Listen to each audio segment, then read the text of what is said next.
Hello students, आज की class में हम design of pouring basin, design of sprue और डिज़ाइन ऑफ रनर देखने वाले हैं। तो चलिए क्लास स्टार्ट करते हैं। Design of pouring basin. Last classes में हम लोग रफ फिगर तो देख ही चुके हैं पोरिंग बेसिन का कैसा होता है। चलिए देखते हैं। लेकिन एक्चुअल जब हम इसकी डिजाइनिंग करते हैं तो क्या वैल्यूज होनी चाहिए, पर्टिकुलर हाइट कितनी होनी चाहिए पोरिंग बेसिन की, स्प्रू का डाया कितना होना चाहिए टॉप का, ये सारी चीजें इसमें हम लोग देखेंगे। चलिए देखते हैं। ये देखिए, ये हमारा पोरिंग बेसिन है। This is our pouring basin या पोरिंग कप, पोरिंग बेसिन। ये पोरिंग बेसिन का बेस है। अब ये जो हमारा स्प्रू है, इस पोर्शन का जो डाया होगा, डायमीटर, इस पोर्शन का जो डायमीटर होगा वही हमारे पोरिंग बेसिन के हाइट को डिसाइड करेगा। तो जितना हमारे स्प्रू का डाया होता है टॉप सेक्शन का, जो उससे बेस से कनेक्टेड होता है, उसका 2.5 टाइम्स हमारा हाइट होता है पोरिंग बेसिन का। तो ये हाइट कितनी हो जाएगी? This height will become 2.5 times the diameter. अब ऐसा क्यों करते हैं हम?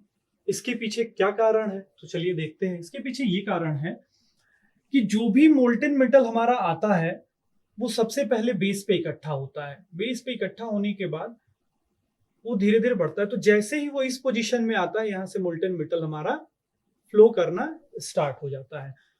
तो ये जो कर्व है, इस कर्व से इस हाइट को हम लोग, टॉप हाइट को थोड़ा सा ऊपर इस वजह से रखते हैं कि जो भी लो डेंसिटी पार्टिकल्स होंगे, स्लैग होगा, वो सारा स्लैग लो डेंसिटी होने के कारण ऊपर आ जाएगा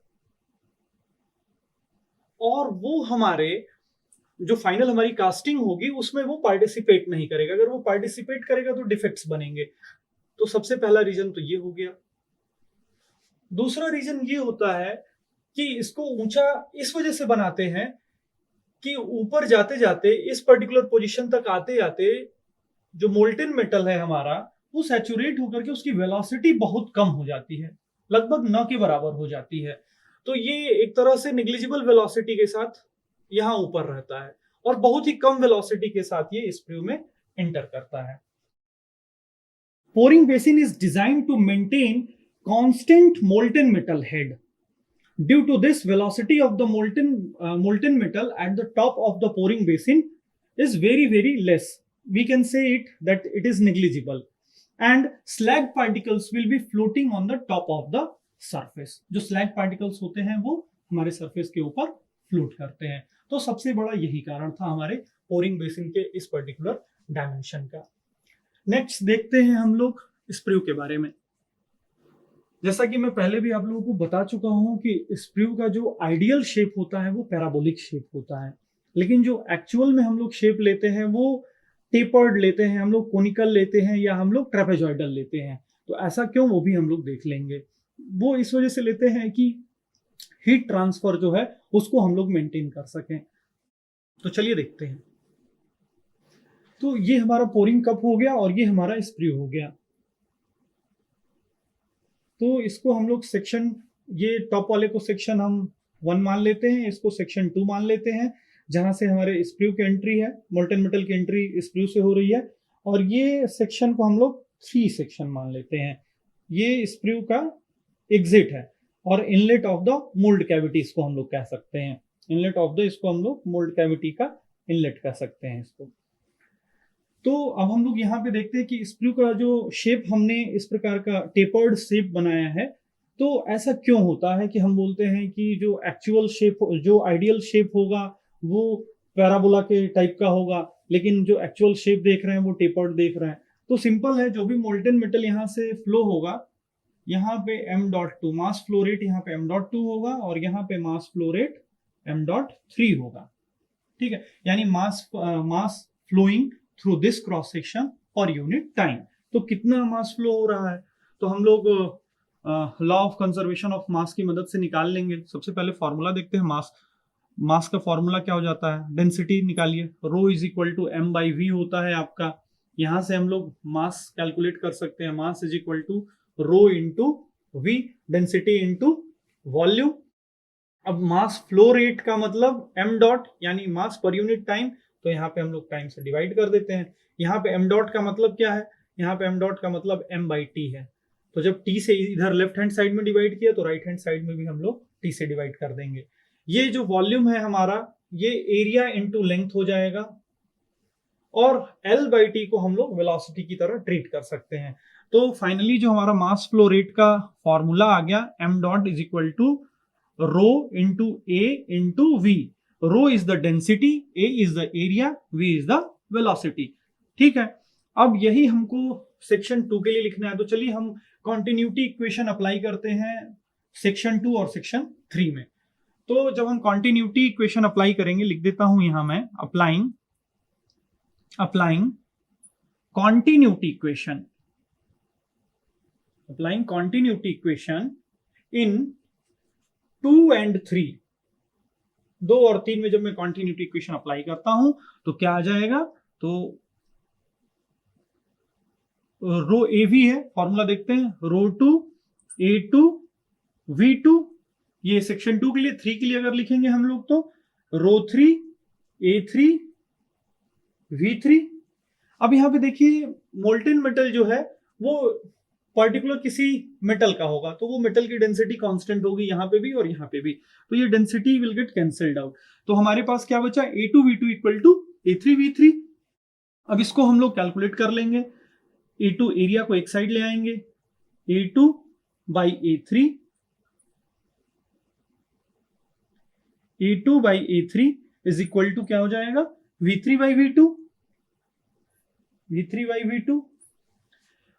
और ये V3 पे अगर हम लोग, अगर ये हाइट, इस पोरिंग कप की हाइट HC है और इस स्प्रू की हाइट यहां से यहां तक HS है, और ये टोटल हाइट HT है।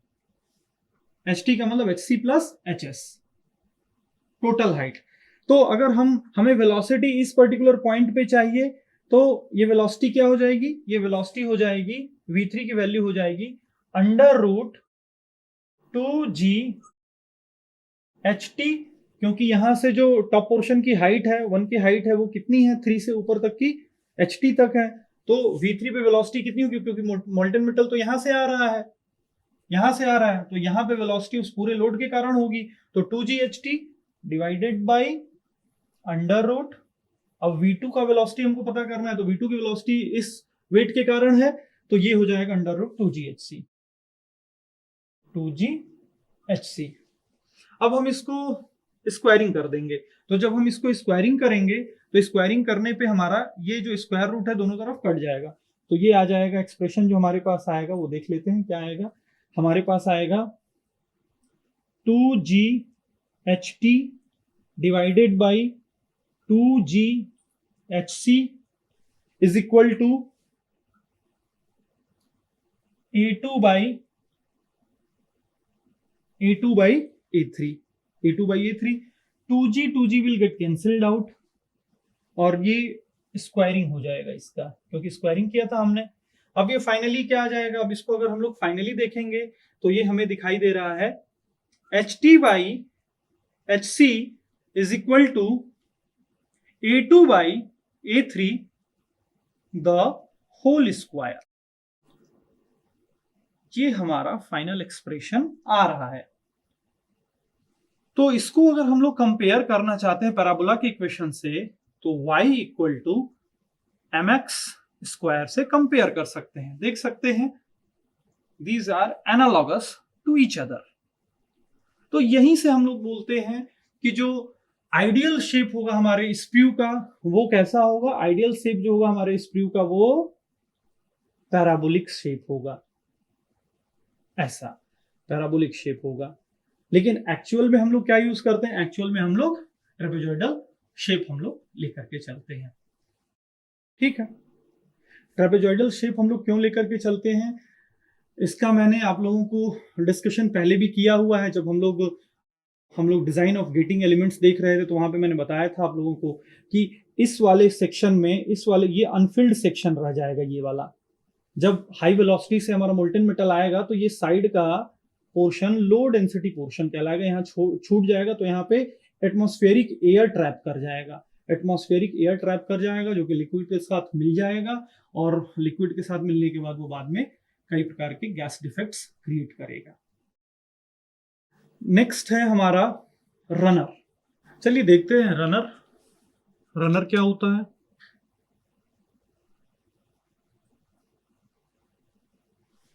इस डायग्राम में हम लोग ऑलरेडी पढ़ चुके हैं रनर के बारे में। ये सेक्शन जो है, ये पूरा सेक्शन हमारा रनर है। This section is runner, this horizontal section is runner. Runner किस लिए यूज होता है? To reduce the turbulence of molten metal. हम लोग जो भी टर्बुलेंस क्रिएट होता है मोल्टेन मेटल का, उसको रिड्यूस करने के लिए पहले तो रनर का इस्तेमाल करते हैं। इसमें सबसे इंपॉर्टेंट है रनर का शेप, कि भाई टर्बुलेंस को डिक्रीज करने के लिए रनर का शेप कैसा होना चाहिए। तो टर्बुलेंस को डिक्रीज करने के लिए रनर का जो शेप होता है, आइडियल शेप जो रनर का होगा वो ट्रेपेजॉइडल होगा। कैसा होगा? ट्रेपेजॉइडल। आइडियल शेप ट्रेपेजॉइडल होगा। लेकिन ट्रेपेजॉइडल अगर शेप हम लोग बना देंगे रनर का, तो हीट ट्रांसफर जो है वो बहुत ज्यादा होने लगेगा।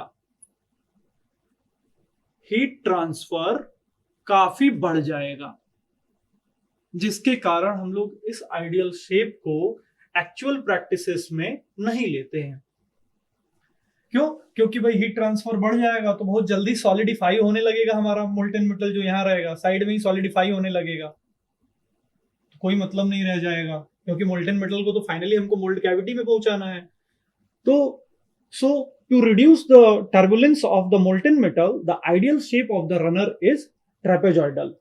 But to minimize the heat transfer losses, the shape of this particular runner is circular cross section. तो ये शेप कैसा होता है इसका? एक्चुअल में कैसा लेते हैं? Circular cross section. Circular cross section, actual में सर्कुलर क्रॉस सेक्शन लेते हैं। बहुत सारे मैन्युफैक्चरिंग प्रोसेसेस में जहां पे हमको ये ध्यान रखना है कि हीट ट्रांसफर लॉसेस जो है वो कम हो, वहां पे हम लोग इसका शेप जो रहता है रनर का वो सर्कुलर लेते हैं। नेक्स्ट है रनर एक्सटेंशन। इसी रनर से ही जुड़ा हुआ एक और टॉपिक है जिसका नाम है रनर एक्सटेंशन।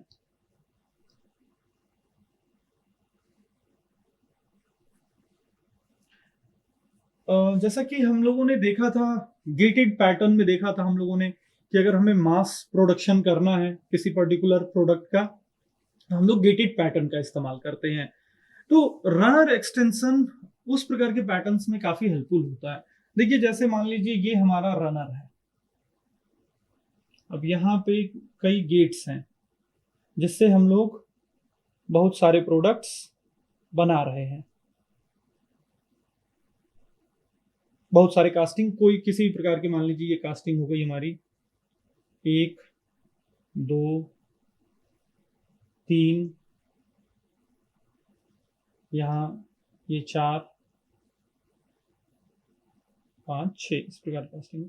रनर एक्सटेंशन क्या होता है? ये जो रनर जा रहा है इसी को हम लोग थोड़ा सा एक्सटेंड कर देंगे। ये हमारा रनर है, ये हमारा रनर है। लेकिन ये जो एक्स्ट्रा यहीं पे चाहते तो हम खत्म कर सकते थे अपने रनर को, लेकिन ये जो एक्स्ट्रा पार्ट हम देख रहे हैं इसी को हम लोग रनर एक्सटेंशन बोलते हैं। ये रनर एक्सटेंशन हम लोगों ने क्यों दिया है भाई? ये रनर एक्सटेंशन हम लोगों ने इसलिए दिया है कि जो भी हल्के स्लैग पार्टिकल्स आ रहे हैं वो टॉप में, वो कुछ तो कास्टिंग में जाकर के उसको डिफेक्टिव करेंगे ही, लेकिन बहुत सारे आगे भी निकल जाएंगे लो डेंसिटी होने के कारण। तो वो लो डेंसिटी होने के कारण ये रनर एक्सटेंशन उनको ट्रैप कर लेगा। तो ये वाला पोर्शन जो होगा हमारा, ये क्या कहलाएगा? Runner extension. Runner extension. to trap the slag particles which are present in the molten metal. जो slag particles हमारे molten metal में present हैं, जो slag particles हमारे molten metal में present हैं, उनको ट्रैप करने के लिए इस्तेमाल होता है. नॉर्मली इन रनर्स को हम एक्सटेंड कर देते हैं थोड़ा सा, जिससे कि बहुत आसानी से वो उन स्लैग पार्टिकल्स को ट्रैप कर ले. So this is runner extension. So आज की क्लास में स्टूडेंट्स हमने डिजाइन ऑफ पोरिंग बेसिन देखा, डिजाइन ऑफ स्प्रू देखा, उसके बाद हम लोगों ने डिजाइन ऑफ रनर देखा. So that's all for today's class. Thank you.